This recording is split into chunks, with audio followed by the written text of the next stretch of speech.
Hello and welcome to another edition of Set Building with the Witch Doctor in Season 10. We have actually completed what right now is the top tier set. I won't say complete. We have the base set level of it. So that's what we're going to be looking at today and how we're going to run it. We're actually just going to run it on a Greater Rift 40 for now, just to demonstrate just how easy we are blowing through. And we may run it a little bit higher in a later video once I get some more items. Really, I'm trying to complete this bit right here. The endless walk set will be really nice while standing still. My damage will just double, which will be really nice. And I still need some other pieces like my shoulder. It's just giving me experience based on gold pickup, my wrist I should say. So that's not doing me any good right now. But the key items to have in this set right now we're going to go over. So you want to have the complete set first, which means you have to have all 6 pieces. And what that ends up doing is the damage of your creature skills is increased by 2400%. This is corpse spiders, plague of toads, fire bats, locust swarm, hex, and piranhas. So the hex and the locust swarm are going to be the 2 most important things we can get down. When we walk into a fight, what we were going to do is we want to cast a locust swarm at the first enemy we see, and as enemies start closing the gap, we're going to go ahead and drop that hex down right beside us and just stand and fight. Once we plant our feet, we're going to be doing fire bats for a ton of damage, so we'll go over all of that. One of the other things I've got, Locust Swarm gains the effect of the Pestilence rune and deals 45% increased damage. Once again, that Locust Swarm gets meaner and meaner and meaner. This is the Vile Hive, so this is a really good one to have. The next one I've got for my weapon, it's not as high damage as I would like. It's only a legendary. We could use ancient legendary. We could build it from there. But right now, this is what we're looking at. What it is Soul Harvest now stacks up to 10 times. Why is that important? Well, we're going to be using Soul Harvest as soon as the enemies close that gap on us, and that's going to feed on the life force, and we're going to gain 3% intelligence for 30 seconds for each affected enemy. So if we can get 10 enemies in that group instead of the 5 that comes base, we're looking at going from a 15% intelligence bump to a 30% intelligence bump. Not only that, we're going to increase our armor by 100% if we can get 10 enemies in there and reduce their movement speed by 80%. So that's going to be real nice. Some of the other things we're looking at, we've just got the gloves here. And all I've got here, this is not what I need. This needs to be part of the endless walk, so I do need to finish that off, but that's not doing me any real good there. This one's kind of nice. This slot is kind of an optional thing. You can kind of put whatever in there. This isn't best in slot, but it's helping me right now. It's you drain life from enemies around you.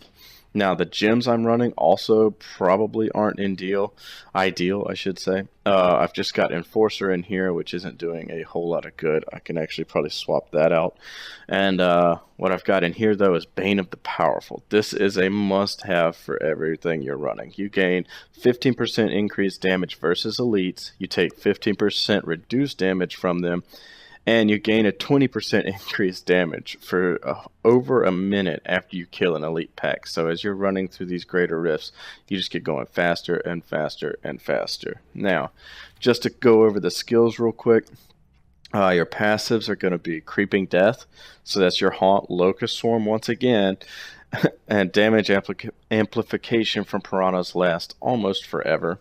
Spirit Vessel, this one is clutch. You are still very squishy, and if somebody gets a jump on you, a lot of times I see this pop as an instant kill. Grave Injustice, gain 1% of your maximum life and mana and reduce the cooldown of all of your skills by 1 second when an enemy dies within 20 yards. This is huge. This one right here is going to allow you to keep popping Hex and Jinx, Hex and Soul Harvest over and over and over and over and over and over. That's going to be the big thing, is you can constantly keep these at 10, and you can constantly keep this out here. This one right here does a lot for keeping you alive. They take 15% additional damage, and they can't hurt you. Huge.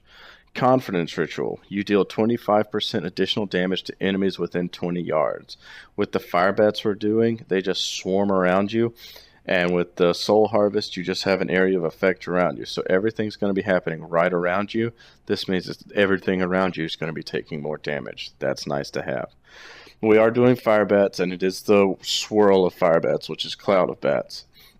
So that does a ton of damage, and the longer you channel it, the better it goes. Locust Swarm, we're doing Cloud of Insects. It's 1,040% weapon damage. It's physical, and they jump to nearby enemies. But the key thing with Cloud of Insects, enemies affected deal 25% reduced damage. If you could throw this as soon as you see an enemy, it starts hopping from enemy to enemy to enemy, meaning none of them are going to hurt you nearly as bad. Haunt here, this is another one we're going to use. It's 4,000% weapon damage. It's physical over 12 seconds. Spirits jump as they kill enemies, but the big one, we're taking the Draining Spirit to return 12 mana per second. That's going to allow us to continue to channel fire bats over and over and over. Hex with the Jinx specifically, this turns them into pigs. That's what I was going over. Languish, I went over. The last one, this is our get out of jail free card. This is Spirit Walk. Leave your physical body and enter the realm for 2 seconds. While in the spirit realm, your movement is unhindered. We also have kind of a backup mana boost coming out of this with 20% of your maximum mana activate Spirit Walk. So that's huge. So what we're going to do now is we're going to go ahead and come over here and we're going to drop down into this Greater Rift. We're just going to run a level 40 for now, just to show you a flat 40 build and just how easy it is to farm at the base level of Torment 9 with this. I'm going to go ahead and speed this up and let you guys watch how well this works.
Okay, so as you see, that went pretty well. Right there at the end, I did die. That was kind of a mistake.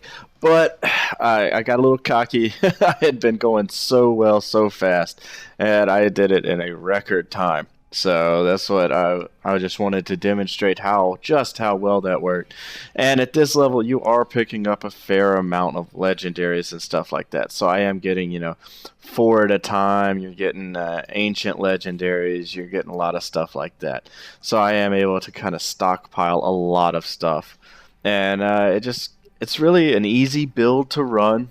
It takes a little getting used to. I was struggling hard at first. I couldn't get the button combinations down.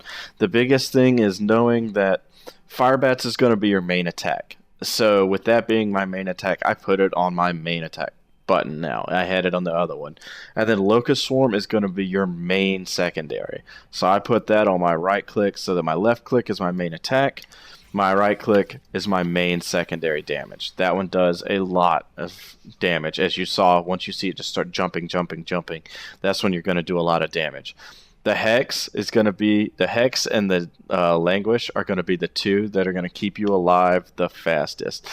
You see my friend there saying, "Grats!" I actually got through it when we were playing earlier. I was struggling nonstop. You put the haunt out there, that starts doing a lot of damage, and it starts to stack really well with some of this stuff. So when you have both on there, you're going to start to see a lot of damage being done. So that's really huge.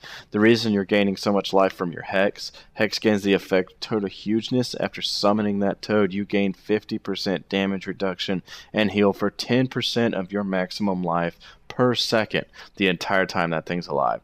So that is absolutely huge to keep him out. So all in all, it's a very good build. It can go a lot higher. I'm going to be doing some testing just to see how it goes. But other than that, you're going to see this build a lot, and it goes all the way up to the top tier. So as I complete items, I'm going to show higher and higher tier levels. So as always, thanks for watching, you guys. I really appreciate the support. Make sure you like, subscribe, check me out over at Twitch. Feel free to jump in the game. And if I'm having a slow day, as one of my followers saw earlier, I'll let you jump on in and we'll just play some together. So thanks again, guys. Have a great day.